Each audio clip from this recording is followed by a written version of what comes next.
Alright guys, mag-unbox tayo ng cellphone ng Mrs.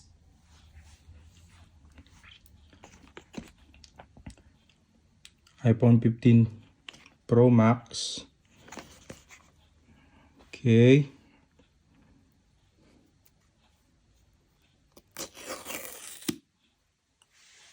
Tapon lang natin dyan.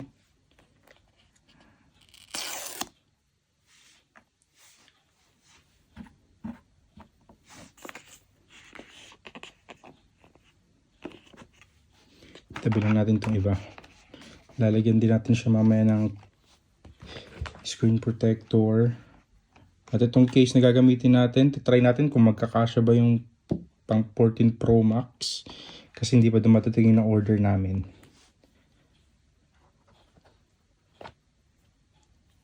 Ang kinuha niya ay blue titanium.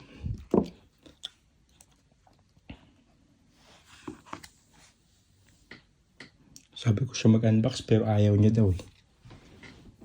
So ayan.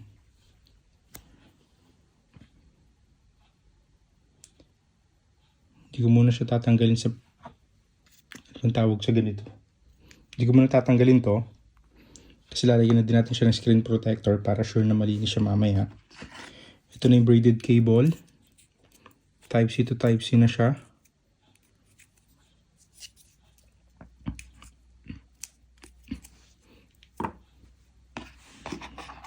Ito na yung mga paperworks.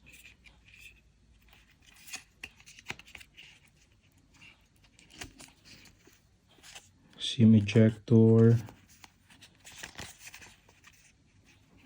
May isang sticker.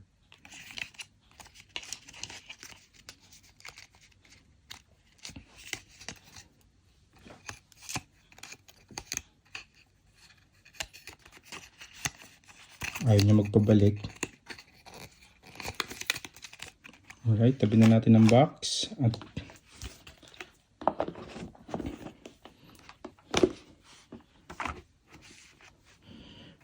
try na natin siyang lagyan ng screen protector.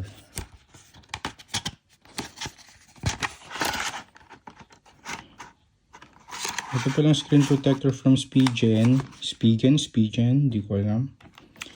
2-pack ang binibigay nila. So ito daw instructions. Saan yung panlinis?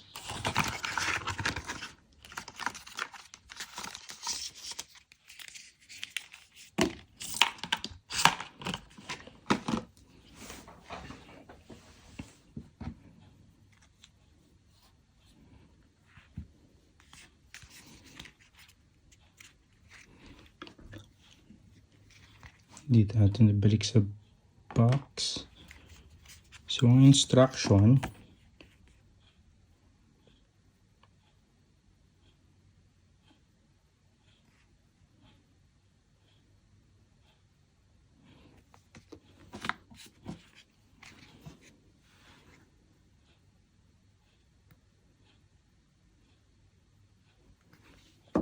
mukhang madali lang naman.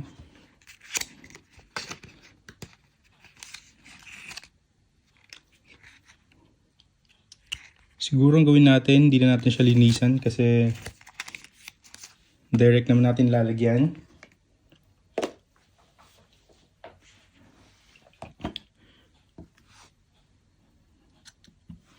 So buksan na natin to.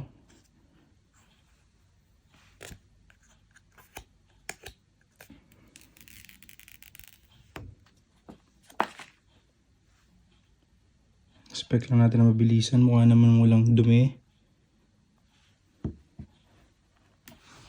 So, ang sabi dito, tanggalin ang back film.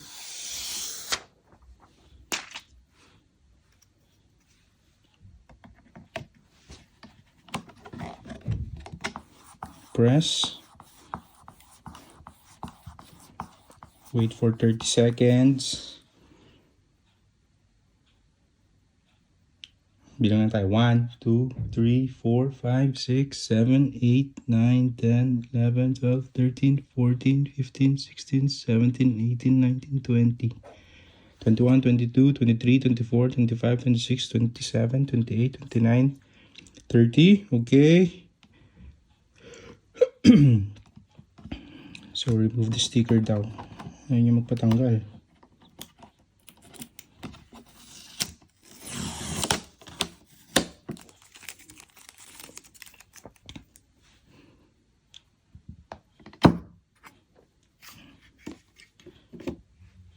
So, hindi ko sure kung tama ba ang pagkakalagay natin, pero mukhang okay naman siya.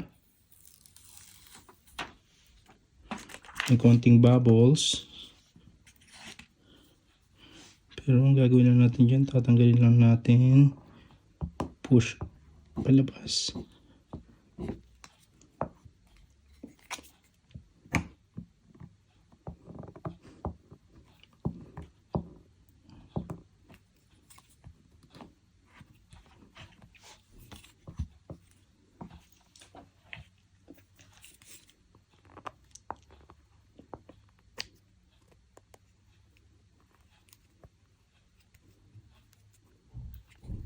Ito medyo mahirap yung sa gitna.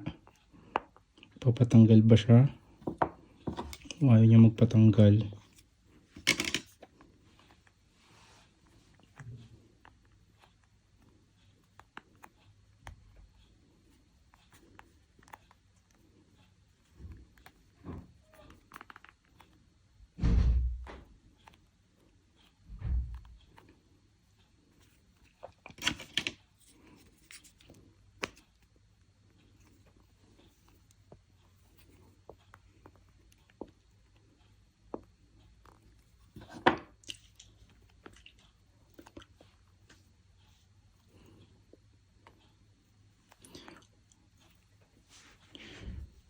Okay, so pabayaan muna natin yung bubble. Mukhang okay naman na yung sa gilid. Ay, itong nasa gitna na wala na. Ito na lang ayaw maalis. Parang hindi naman ganito kahirap dati nung nagkabit ako. So, ayan.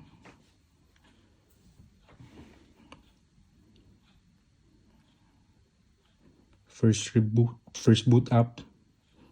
May battery ba to? Meron.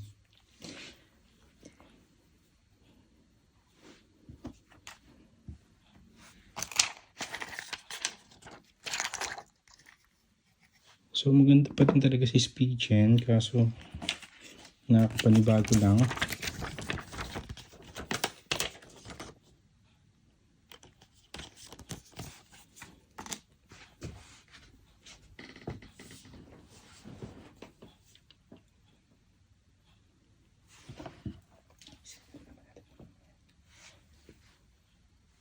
Hola.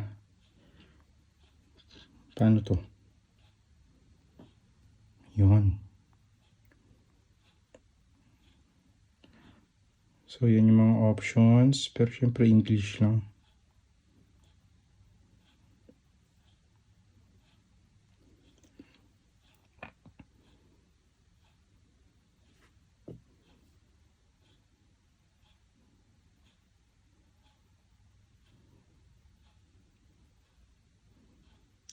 Right.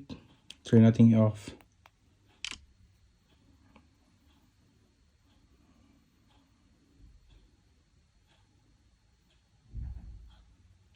Wala ng bubbles. Mga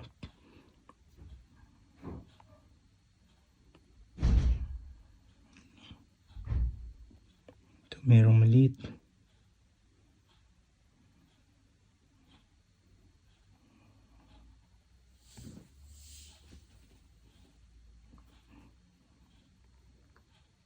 Sorry, dumi lang pala. Right, so ito blue titanium. Okay naman siya, pero sabi nila bilis daw makakuha ng fingerprint ang mga blue titanium at yung color black. Pero may nakita ba kayo?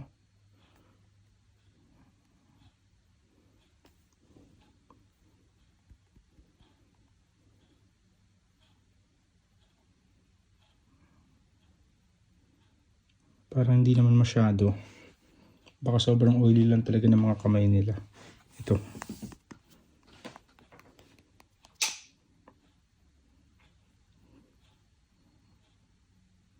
Yan. Nakita na yung pasmado kong kamay.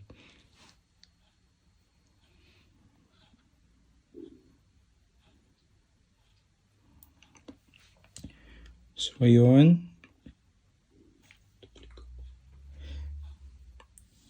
Sana pala hindi ko muna binuksan kasi tatry muna natin kung magkakasya ba siya sa case ng 14 Pro Max. Balik muna natin to dito. Hindi din naman natin to gagamitin kasi syempre meron na tayong mga USB Type-C na mas mahaba. Hindi ko alam kung ilang meters lang yan. Try natin ang case.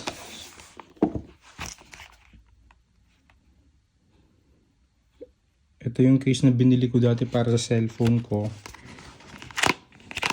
Mali kasi ang na-order. Dapat Pro Max yung para sa kanya dati ang dumating Pro. So, tignan natin kung kakasya ba ang mga 14 Pro Max cases.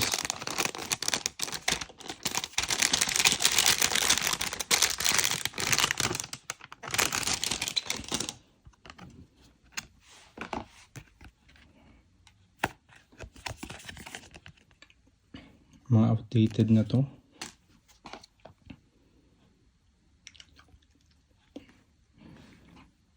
Alright. So, ito yung Ultra Hybrid. Pero pang 14 Pro Max. Kasi, ayan, 2022. Hindi ko alam kung nakikita ba siya. Ayan. Tanggalin na natin ito.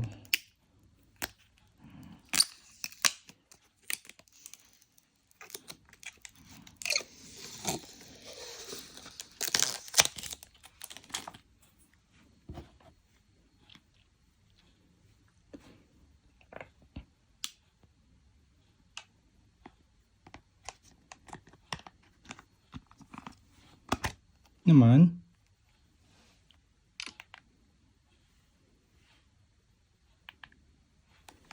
Alright, so volume buttons. At hindi ko alam, medyo mahirap ang pindutin itong action button na ito. Medyo malalim. Pero okay na habang nag-aantay, at least may protection. Tanggalin natin ito.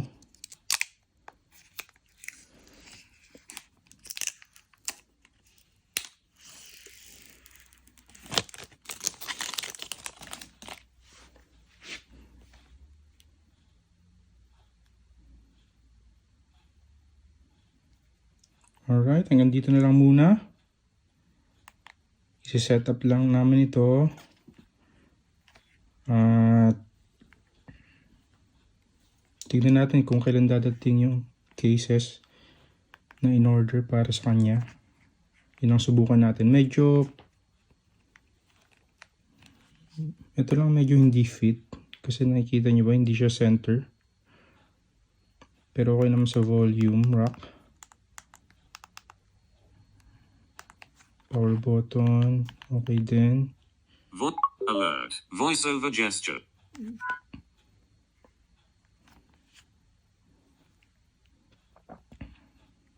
Hola. Alright. Thank you. Hanggang next time. Dito na lang muna.